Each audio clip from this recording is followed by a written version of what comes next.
5.1 Didactic Suggestions. Start from the group's context.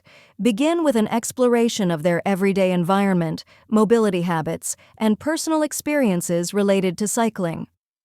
Build on experience. Instead of delivering content, facilitate discovery through active dynamics, open-ended questions, and case study analysis. Adopt a project-based approach. Structure learning around specific challenges or proposals that lead to a concrete output, e.g., a presentation, video, campaign, or model. Incorporate digital tools. Use visual, collaborative, and playful platforms to make political reflection more accessible and engaging. Create spaces of trust and horizontality. Ensure that all voices are valued, critical thinking is encouraged, and diverse opinions are respected. 5.2 Recommended Participatory Methods. Visual brainstorming using Miro or flip charts to activate prior knowledge or define key concepts such as sustainability, safety, or inclusion. Idea gallery. Display of posters, drawings, slogans, or group proposals with open circulation and participatory voting. Wall-to-wall debate.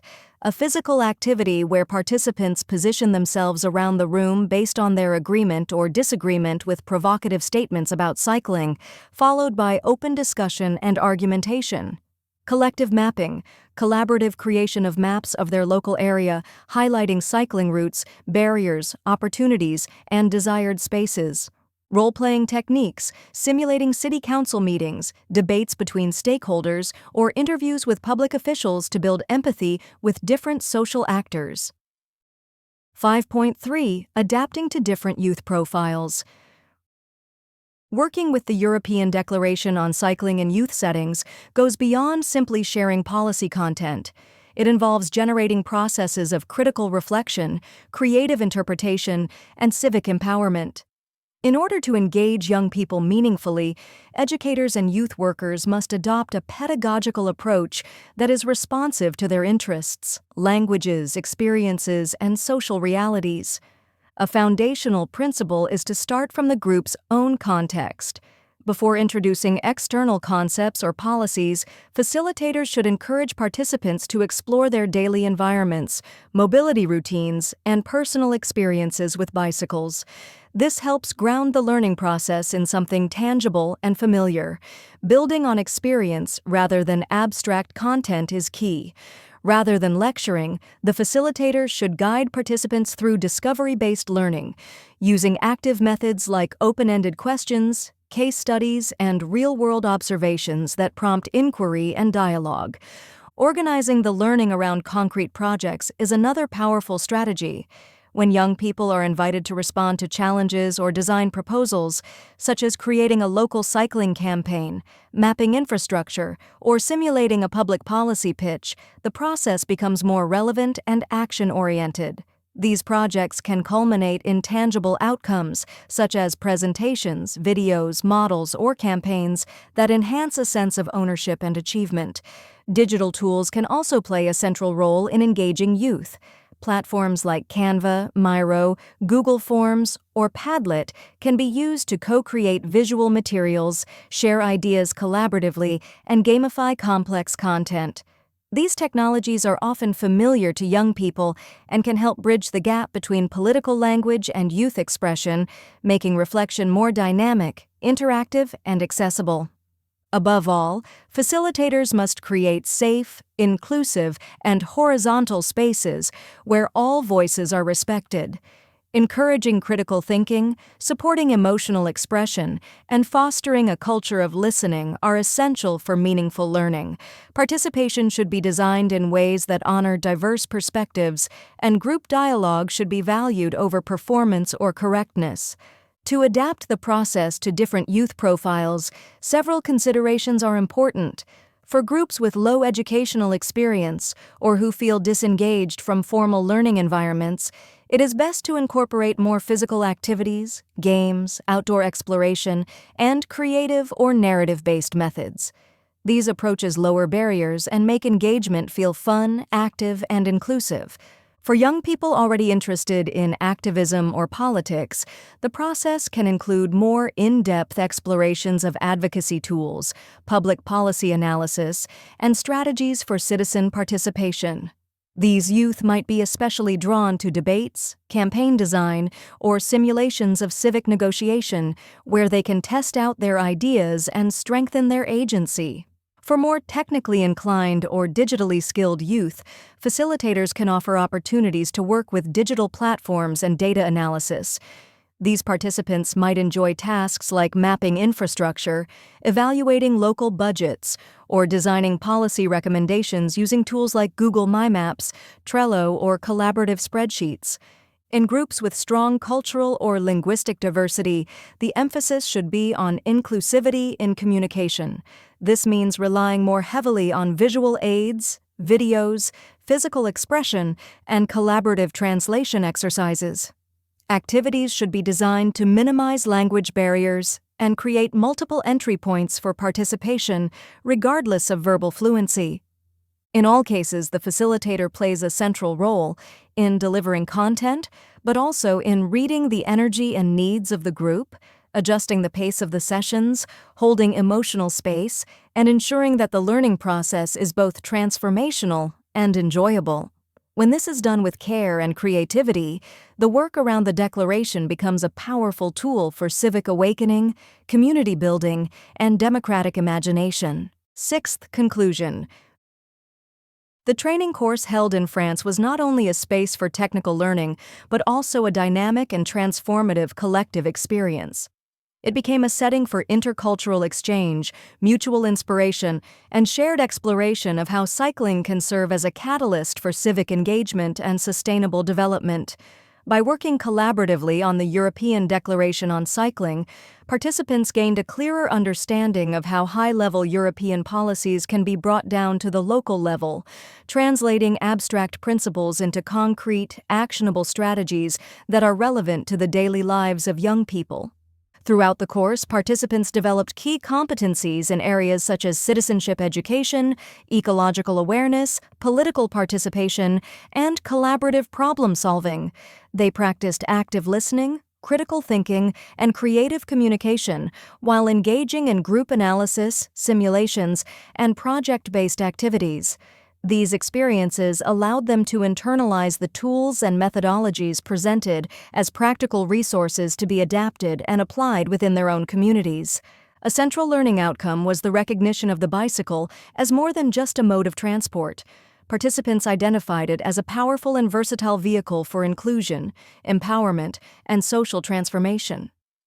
Whether addressing mobility inequalities, promoting public health, or activating local economies, the bicycle emerged as a symbol of democratic access and ecological citizenship. Moreover, the training's grounding in non-formal education approaches created a learning environment that was inclusive, participatory, and responsive to individual needs. Creative methods such as role plays, mapping exercises, digital storytelling, and artistic expression enabled participants to connect with the material in personal and meaningful ways. This emphasis on experiential learning and youth protagonism ensured that every participant could find their own entry point into the content, fostering a sense of agency, purpose, and belonging. Preparing the ground for applying the cycling route methodology. Before implementing the specific methodology for developing bicycle-based mobility projects, which will be addressed in the second part of this manual, it is essential to take a series of preparatory steps to ensure that the process is grounded, relevant, and effective. The first step is to understand the group you will be working with. This involves assessing their interests, levels of knowledge, motivations, and potential barriers they may face. This diagnostic process will help tailor the approach, language, and resources to the group's profile, ensuring greater engagement and learning impact. It is equally important to carry out a local context analysis. This includes identifying existing cycling routes, unmet mobility needs, relevant local policies or regulations, key stakeholders, and any available material or institutional resources. Understanding the territorial landscape will allow the project to address real and meaningful challenges. Establishing strategic alliances is another key aspect. Building connections with local authorities, cycling associations, schools, youth centers, or mobility experts can provide valuable support, resources, and legitimacy to the initiative. These partnerships can also help amplify the project's outcomes and ensure its sustainability over time. Creating an atmosphere of trust and co-creation within the group is fundamental. Young participants should feel that they are not just passive recipients of a methodology, but active agents shaping the entire process from planning to evaluation. Facilitators should foster a participatory and inclusive environment where every voice is heard and valued. Finally, it is essential to define clear and shared objectives. The group should collectively determine what they want to achieve with their cycling route project, who they aim to impact, what resources they will need, and how they will assess success. Having a well-defined purpose will guide the process and provide a framework for collective decision-making. By taking these preparatory steps, the implementation of the methodology can become a truly contextualized, participatory, and transformative experience, placing young people at the center of territorial change. Second part, methodology for the development of cycling route projects. 7. Introduction to the Bicycle Project Route Methodology. This methodology was collaboratively developed during the training course and is based on experiential learning, youth participation, and community analysis. Its main objective is to provide a step-by-step framework for designing, evaluating, and proposing improvements to cycling routes from an educational perspective that promotes civic engagement and empowerment. Aligned with the principles of the European Declaration on Cycling, this tool is also designed to equip young people with the skills needed to critically read their surroundings, identify local needs, and act collectively to transform their communities through cycling-based initiatives. 8. Phases of the methodology. The methodology is structured into 10 steps, presented in a logical sequence yet fully adaptable to different contexts, timeframes, and group dynamics. Before addressing a specific route or mobility challenge, however, it is crucial to open an initial space for collective connection and purpose setting. This preparatory phase encourages participants to creatively envision the kinds of changes they hope to bring about in their territory through cycling. By engaging in open reflection and imagination, young people begin to cultivate a shared vision of transformation. This process not only stimulates creativity and motivation, but also strengthens group cohesion by allowing participants to exchange their dreams, concerns, and aspirations. In doing so, it ensures that the project to come is rooted in their personal values, local realities, and collective ambitions. To guide this initial phase of dreaming and collective visioning, we suggest the following activities. Dream mural, using a large sheet of paper or a digital mural, e.g., Padlet or Miro. Each young person answers the question, "What would I like to see change in my city thanks to the bicycle?" Responses can include words, drawings, or symbols. Circle of the future. In a group circle, each person completes the sentence, "I imagine a neighborhood where," with a focus on mobility, inclusion, and public space. Letter to the future. Participants write a letter from the year 2035 describing how their environment has changed thanks to the project they began today. Once this initial phase of vision building and collective motivation has been completed, the group can move forward with the application of the methodology outlined in Annex 1. This is a step-by-step guide designed to support young people in the process of designing, analyzing, and improving cycling routes, while connecting their work with broader goals of civic participation and European sustainable mobility policies. Identification of the route. The group begins by selecting a specific route to analyze or improve. This includes defining its basic characteristics, such as location, distance, level of difficulty, and intended purpose, e.g., commuting to school, leisure, access to public services. Community knowledge and digital or printed maps, such as OpenStreetMap or Google Maps, are used to support this phase. Participants can choose a route they use regularly or identify one that presents a local mobility challenge. Promotion of group rides. To create a shared experience and promote a sense of ownership, participants organize a collective ride along the selected route. Friends, family members, or peers from their school or youth center may be invited to join. This activity allows the group to gather first impressions, observe how others interact with the space, and begin to build a sense of community around the project. Photographic documentation of the route. During the ride, participants take photos to document both positive and problematic aspects of the route. Attention is paid to elements such as continuity of bike paths, safety at intersections, signage, lighting, road surface conditions, and general accessibility. These images will later serve as a visual tool for analysis, presentations, or advocacy efforts. Collective evaluation of issues. Using the photos and personal observations, the group engages in a structured group discussion to identify key issues and reflect on how these relate to the 8 articles of the European Declaration on Cycling. For example, a lack of safe crossings may relate to Article 3, infrastructure, while the absence of adapted signage could be linked to Article 4, inclusion. Design of an evaluation tool. To gather more diverse perspectives, participants design tools to collect feedback from other users of the route.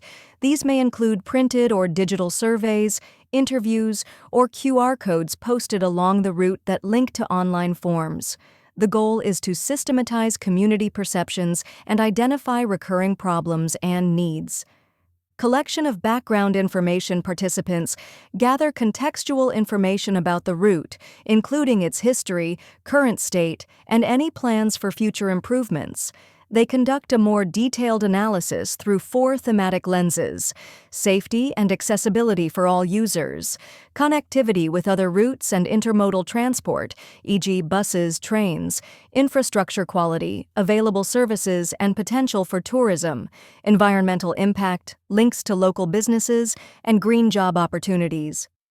Drafting of improvement proposals.